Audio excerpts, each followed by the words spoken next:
இறை இயேசுவில் பிரியமான சகோதர சகோதரிகளே, நமது ஆண்டவர் இயேசு கிறிஸ்துவுடைய திருப்பெயரால் உங்களுக்கும் உங்கள் குடும்பத்தில் இருக்கிற அனைவருக்கும் அன்பும் சமாதானமும் மகிழ்ச்சியும் உண்டாவதாக.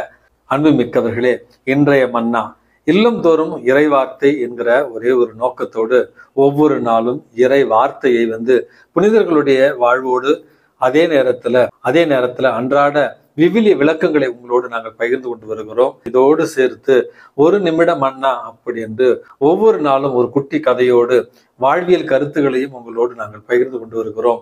அன்புமிக்கவர்களே, ஒரு குருவாக, ஒரு சலிசிய குருவாக என்னுடைய ஒரு சின்ன பங்களிப்பாக இந்த ஒரு முயற்சியை கடந்த 5 ஆண்டுகளாக உங்களோடு நான் பகிர்ந்து கொண்டு வருகிறேன். உங்களுடைய ஒரு ஒத்துழைப்பாக இந்த இன்றைய மன்னா சேனலை நீங்கள் சப்ஸ்கிரைப் செய்து அதே நேரத்துல இறை வார்த்தையை குருவாக நான் பகிர்ந்து கொள்கிறேன். நான் ஒரு முயற்சி எடுக்கிறேன். பொதுநிலையினராக அல்லது ஒரு குருவாக அல்லது ஒரு அருட் சகோதரியாக இறை வாக்குரைக்கிற இந்த ஒரு பணியில என்னோடு தோள் கொடுக்க உங்களை அன்போடு கேட்டுக்கொள்கிறேன். இந்த சேனலை சப்ஸ்கிரைப் செய்யுங்கள்.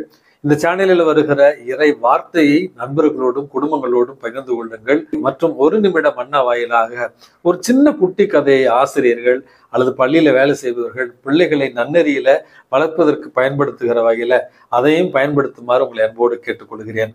ஆகஸ்ட் மாதம் 25ஆம் தேதி தாயாம் திரு அவை புனித ஜோசப் கலாசான்ஸ் என்கிற ஒரு புனிதருடைய நினைவு நாளை கொண்டாடுகிறது. இந்த புனிதரானவர் பிறந்தது திருச்சபையினுடைய வரலாற்றுல 16வது நூற்றாண்டுல பிறந்தது. ஸ்பெயின் தேசத்துல பணக்கார ஒரு குடும்பத்துல பிறக்கிறார். பிறந்த அவர் தன்னுடைய வாழ்நாளில தன்னுடைய வாழ்க்கையை இறைவனுக்கு அர்ப்பணிக்க விரும்பி ஏழ்மையிலும் எளிமையிலும் வாழ விரும்புகிறார். இருந்தாலும் இவருடைய தந்தை இவருக்கு திருமணம் முடித்து வைக்க முயற்சிகள் எடுத்த நேரத்துல திடீரென்று இவருடைய தாயும் மற்றும் ஒரு சகோதரரும் இறந்து விடவே குடும்ப பொறுப்பு காரணமாக தந்தையிடம் வேண்டி அவருடைய அனுமதி பெற்று குருத்துவ பயிற்சிகளை முடித்து பிறகு குருவாக திருநிலைப்படுத்தப்படுகிறார். அன்புமிக்கவர்களே, இளம் குருவாக இருந்த நேரத்திலேயே ஏழை எளியவர்களுக்கு உதவி செய்கிற ஒரு தாராள உள்ளத்தை இறைவன் இவருக்கு கொடுத்திருந்தார். ஏழை இளைஞர்களுக்கும் இளம் பெண்களுக்கும் கல்வியை கொடுக்கிற, இலவசமாக கல்வியை கொடுக்கிற ஒரு நற்பண்பையும் இந்த புனித ஜோசப் கலாசான்ஸ் பெற்றிருந்தார். தன்னுடைய வாழ்நாளில் ஒரு காட்சியில ரோம் நகரத்திற்கு பணி செய்ய அழைக்கப்பட்டு பிறகு ஸ்பெயின் தேசத்திலிருந்து ரோம் நகரத்திற்கு ரோம் நகரத்துல கல்வி கூடங்களையும் அனாதை இல்லங்களையும் சிறுமியருக்கான இல்லங்களையும் இவர் கட்டி எழுப்பினார். சிறுவர் சிறுமியர்களை ஆன்மீக வழியில நடத்துவதற்காக பல கல்வி நிறுவனங்களை ஏற்படுத்தினார் என்று இவருடைய வாழ்க்கையில நம்ம வாசிக்கிறோம். புனித தொன்போஸ்கோவுக்கு முன்னமே கல்வி பணியையும் இளையோர் பணியையும் இளையோரை ஆன்மீகத்தில் வளர்த்தெடுக்கிற ஒரு பணியையும் செய்தவர் தான் இந்த புனித ஜோசப் கலாசான்ஸ் என்கிற புனிதர். ரோம் நகரத்துல அனாதை இல்லங்களை கட்டி எழுப்பிய பின் இத்தாலியில பல பகுதியில வெள்ள நிவாரண பணிகளை செய்வதும் அதே நேரத்துல பிளேக் நோயினால் பாதிக்கப்பட்ட மக்களுக்கான மருத்துவ உதவிகளை செய்வதும் கல்வி பணியை செய்வதும் என்று தன்னுடைய வாழ்நாள் முழுவதையும் ஏழை எளிய இளைஞர் இளம்பெண்களுக்கான கல்வி பணியையும் மருத்துவ பணியையும் இலவச இல்லங்களையும் தான் இவர் கட்டி எழுப்பியிருக்கிறார். தன்னுடைய வாழ்நாளிலேயே தான் தொடங்கிய துறவர சபையில் இருந்த குருக்கள் கன்னியர்களாலேயே பல துன்பத்திற்கும் சோதனைக்கும் உள்ளாக்கப்பட்டாலும் கடைசி வரையில மனம் தளராமல் விசுவாசத்தோடும் நம்பிக்கையோடும் 90 வயது வரையில இறைவனுக்கு சாட்சியாக வாழ்ந்து மரித்தவர் தான் இந்த புனித ஜோசப் கலாசான்ஸ் என்பவர். அன்புமிக்கவர்களே, பள்ளிகளுடைய பாதுகாவலர், கல்வி நிறுவனங்களுடைய பாதுகாவலர், படிக்கின்ற குழந்தைகளுடைய பாதுகாவலராக இருக்கிற இந்த புனித ஜோசப் கலாசான்ஸ் நம்முடைய உள்ளங்களையும் பற்றி எரிய செய்து ஏழை எளியவர்களுக்கு ஆன்மீக பணியையும் சமூக பணியும் செய்திட நம்மை தூண்டுவாராக. அன்புமிக்கவர்களே, இன்றைக்கு நமக்கு கொடுக்கப்பட்டிருக்கிற நற்செய்தி வாசகத்துல நமது ஆண்டவர் இயேசு கிறிஸ்து பரிசேயர்களையும் சதுசேயர்களையும் மறைநூல் அறிஞர்களையும் மிக கடுமையாக எச்சரிக்கிற ஒரு பகுதியை தான் நற்செய்தி வாசகமாக இன்றைக்கு நம்ம வாசிக்கிறோம். 3 விதமான ஒரு எச்சரிக்கையை அல்லது 3 விதமான ஒரு கண்டனத்தை அவர் இன்றைக்கு பதிவு செய்கிறார். முதலாவது ஒரு கண்டனமாக, வெளிவேடக்கார மறைநூல் அறிஞரே பரிசேயரே, உங்களுக்கு ஐயோ கேடு! மக்கள் நுழையாதவாறு அவர்கள் முன்பாக விண்ணக வாயிலை நீங்கள் அடைத்து விடுகிறீர்கள், நீங்களும் நுழைவதில்லை, நுழைவரையும் விடுவதில்லை. முதலாவது எச்சரிக்கை அல்லது கண்டனம். 2வது, வெளிவேடக்கார மறைநூல் அறிஞரே பரிசேயரே, உங்களுக்கு ஐயோ கேடு! ஒருவரையாவது உங்கள் சமயத்தில் சேர்ப்பதற்காக நாடு என்றும் கடல் என்றும் பாராமல் சுற்றி திரிந்து அலைகிறீர்கள். அவ்வாறு சேர்த்த பின் அவர்களை உங்களை விட 2 மடங்காக நரக தண்டனைக்கு நீங்கள் உள்ளாக்குகிறீர்கள். 2வது எச்சரிக்கை கண்டனம். 3வது, குருட்டு வழிகாட்டிகளே, உங்களுக்கு ஐயோ கேடு! யாராவது திருக்கோயில் மீது ஆணையிட்டால் ஒன்றுமில்லை, ஆனால் கோவிலில் இருக்க பொன் மீது ஆணையிட்டால் அதை நிறைவேற்ற கடமைப்பட்டிருக்கிறார்கள் அப்படி என்று அங்கிருக்கிற கடவுளை விட அங்கிருக்கிற பொன் மேலானது என்பதைப் போல மக்களை தவறாக வழிநடத்துகிறீர்களே, உங்களுக்கு ஐயோ கேடு அப்படி என்று மூன்றாவதாக ஒரு எச்சரிக்கை விடுக்கிறார். இந்த 3 எச்சரிக்கைகளும் நேரடியாகவே பரிசேயர்களுக்கும் சதுசேயர்களுக்கும் மறைநூல் அறிஞர்களுக்கும் மற்றும் அங்கிருந்த தலைவர்களுக்குமாக கொடுக்கப்படுகிற ஒரு எச்சரிக்கையாக, கண்டன குரலாகத்தான் நம்ம எடுத்துக்கொள்ள வேண்டும்.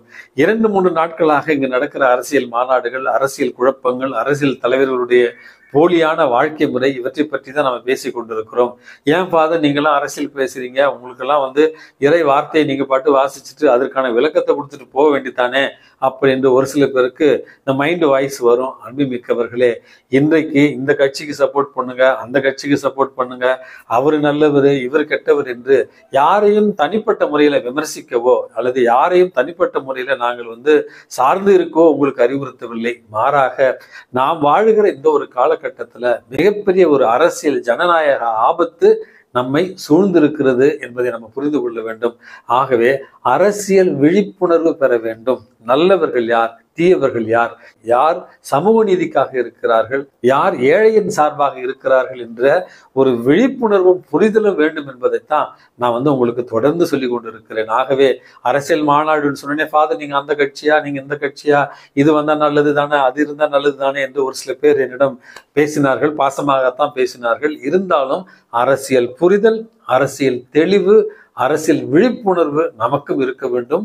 இன்றைக்கு இளைஞர்களாக இருக்கிற நம்முடைய பிள்ளைகளுக்கும் இருக்க வேண்டும் என்பதையே என்னுடைய கருத்தாக நான் கூறிக்கொள்ள விரும்புகிறேன். அந்த கருத்தினுடைய ஒரு தொடர்ச்சியாகத்தான் இன்றைக்கு நம்ம ஆண்டவர் இயேசு கிறிஸ்து அரசியல் தலைவர்களையும் மத தலைவர்களையும் மிக வன்மையாக கண்டிக்கிறார். அவர்களுடைய போலித்தனத்தை கண்டிக்கிறார், அவர்களுடைய வெளிவேடத்தை கண்டிக்கிறார், அவர்கள் மக்களை தவறான வழி நடத்துகிறார்களே என்று கண்டிக்கிறார். இன்றைக்கு மட்டும் அந்த அரசியல் தலைவர்களை பற்றி பேசியது போதும், மத தலைவர்களை பற்றி பேசியது போதும்.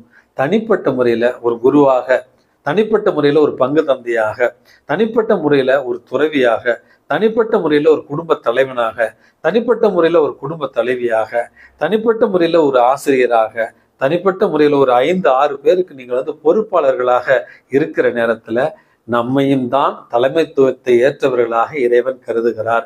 நம்மையும் பார்த்துதான் நம்ம ஆண்டவர் இயேசு கிறிஸ்து மற்றவர்களுடைய வளர்ச்சிக்கு இடரலாக இருக்காதீர்கள், மற்றவருடைய வாழ்க்கைக்கு துர்மாதிரிகையாக இருக்காதீர்கள், வெளிவேடத்தோடு இருக்காதீர்கள் என்று உங்களையும் என்னையும் பார்த்துதான் எச்சரிக்கை விடுக்கிறார். சமீபத்துல பாஸ்போர்ட் ரினியூவலுக்காக போயிருந்த நேரத்துல 10th ஸ்டாண்டர்ட் மார்க் லிஸ்ட்டை வைக்க மறந்து விட்டேன்னு அதை ஜெராக்ஸ் வச்சிருந்தேன். அங்கிருந்த ரீஜனல் ஆபீசர் என்னை பார்த்த உடனேயே யார் என்று தெரியாமலே அவர் கேட்டார், படித்தவர்கள் தானே, நீங்களே இப்படி பண்ணுனா படிக்காதவர்கள் பாமரர்கள் என்ன செய்வார்கள் அப்படிங்கிற ஒரு கேள்வி உண்மையாகவே என் உள்ளத்துல ஒரு மிகப்பெரிய ஒரு விழிப்புணர்வை ஏற்படுத்தியது.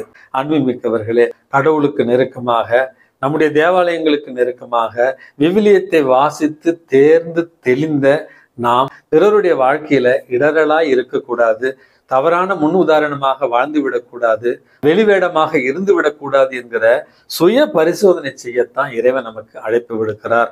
ஆகவே வெளிவேடக்காரரே, பரிசேயரே, மறைநூல் அறிஞரே, உங்களுக்கு ஐயோ கேடு என்று இயேசு சொல்லுகிற நேரத்துல இவர்கள் வேறு எங்கேயே இருக்கிறார்கள் என்று நினைத்து விடாமல் உங்களையும் என்னையும் பார்த்துதான் நமது ஆண்டவர் இயேசு கிறிஸ்து இந்த கண்டனத்தை, இந்த எச்சரிக்கையை தருகிறார். ஆகவே சுய ஆய்வோடு, சுய ஆன்ம பரிசோதனையோடு நம்மையே நாம் மாற்றி நாம் வாழ்கிற பகுதியில நம்முடைய குடும்பங்களுக்கு நல்ல ஒரு எடுத்துக்காட்டான வாழ்வை வாழ்ந்திட இறைவன் உங்களையும் என்னையும் தூண்டுவாராக. எல்லாம் வல்ல இறைவன் தந்தை, மகன், தூய ஆவி உங்களையும் உங்கள் குடும்பத்தில் இருக்கிற அனைவரையும் நிறைவாக ஆசீர்வதித்து பாதுகாத்து வழி நடத்துவாராக. ஆமேன்.